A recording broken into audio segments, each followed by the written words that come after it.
महाभारत का युद्ध चल रहा था। एक दिन दुर्योधन के व्यंग्य से आहत होकर भीष्म पितामह घोषणा कर देते हैं कि मैं कल पांडवों का वध कर दूंगा। उनकी घोषणा का पता चलते ही पांडवों के शिविर में बेचैनी बढ़ गई। भीष्म की क्षमताओं के बारे में सभी को पता था, इसलिए सभी किसी अनिष्ट की आशंका से परेशान हो गए। तब श्री कृष्ण ने द्रौपदी से कहा, अभी मेरे साथ चलो।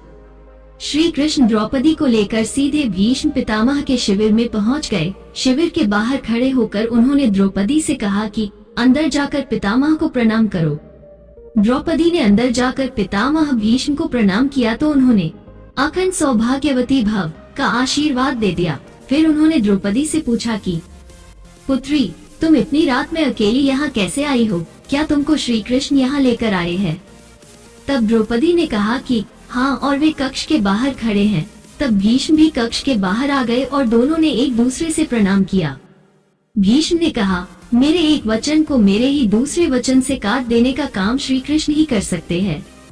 शिविर से वापस लौटते समय श्री कृष्ण ने द्रौपदी से कहा कि तुम्हारे एक बार जाकर पितामह को प्रणाम करने से तुम्हारे पतियों को जीवन दान मिल गया है। अगर तुम प्रतिदिन भीष्म, धृतराष्ट्र, द्रोणाचार्य आदि को प्रणाम करती होती और दुर्योधन, दुःशासन आदि की पत्नियां भी पांडवों को प्रणाम करती होती तो शायद इस युद्ध की नौबत ही न आती।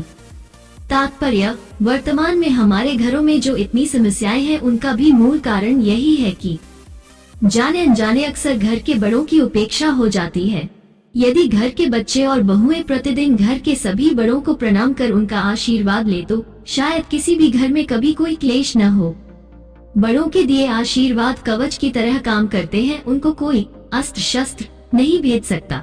सभी इस संस्कृति को सुनिश्चित कर नियमबद्ध करे तो घर स्वर्ग बन जाए, क्योंकि प्रणाम प्रेम है, प्रणाम अनुशासन है, प्रणाम शीतलता है, प्रणाम आदर सिखाता है, प्रणाम से सुविचार आते हैं, प्रणाम झुकना सिखाता है, प्रणाम क्रोध मिटाता है, प्रणाम आंसू धो देता है, प्रणाम अहंकार मिटाता है, प्रणाम हमारी संस्कृति है। सदैव प्रसन्न रहिए, जो प्राप्त है वही पर्याप्त है। जय हिंद, वंदे मातरम।